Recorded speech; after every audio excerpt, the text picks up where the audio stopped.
Aquelas pessoas que nunca leram Kafka, mas que alguma vez na vida já ouviram falar sobre ele, sempre o associam ao escritor que escreveu a história do cara que se transformou numa barata. É isso? Sim e não. Ele é realmente o cara que escreveu a história de um homem que se transforma em um inseto. Em nenhum momento no livro, esse inseto é dito ser uma barata. Kafka é conhecido por 3 romances: A Metamorfose, O Processo e O Castelo. Mas, além disso, ele escreveu fábulas, aforismos, contos, parábolas. E é um pouco disso tudo que está nesta obra editada pela Penguin Companhia, Franz Kafka Essencial.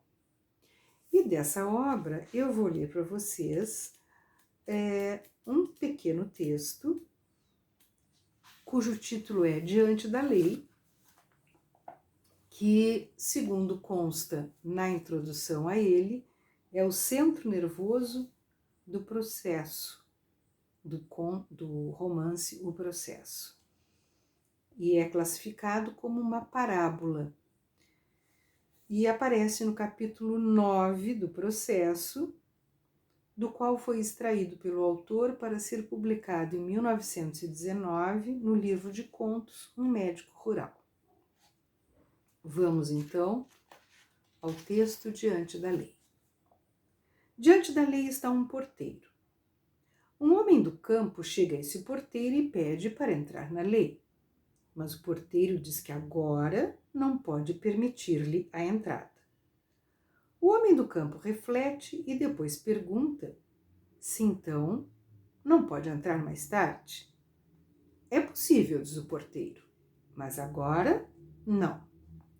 Uma vez que a porta da lei continua como sempre aberta e o porteiro se põe de lado, o homem se inclina para olhar o interior através da porta. Quando nota isso, o porteiro ri e diz: se o atrai tanto, tente entrar, apesar da minha proibição. Mas veja bem, sou poderoso e sou apenas o último dos porteiros. De sala para sala, porém, existem porteiros, cada um mais poderoso do que o outro. Nem mesmo eu posso suportar a simples visão do terceiro. O homem do campo não esperava tais dificuldades. A lei deve ser acessível a todos e a qualquer hora, pensa ele. Agora, no entanto, ao examinar mais de perto o porteiro, com o seu casaco de pele, o grande nariz pontudo, a longa barba tártara, rala e preta, ele decide que é melhor aguardar até receber a permissão da entrada. O porteiro lhe dá um banquinho e deixa-o sentar-se ao lado da porta. Ali fica sentado dias e anos. Ele faz muitas tentativas para ser admitido e cansa o porteiro com seus pedidos. Às vezes, o porteiro submete o homem a pequenos interrogatórios, pergunta-lhe a respeito de sua terra natal e de muitas outras coisas, mas são perguntas indiferentes, como as que os grandes senhores fazem, e para concluir repete-lhe sempre que ainda não pode deixá-lo entrar.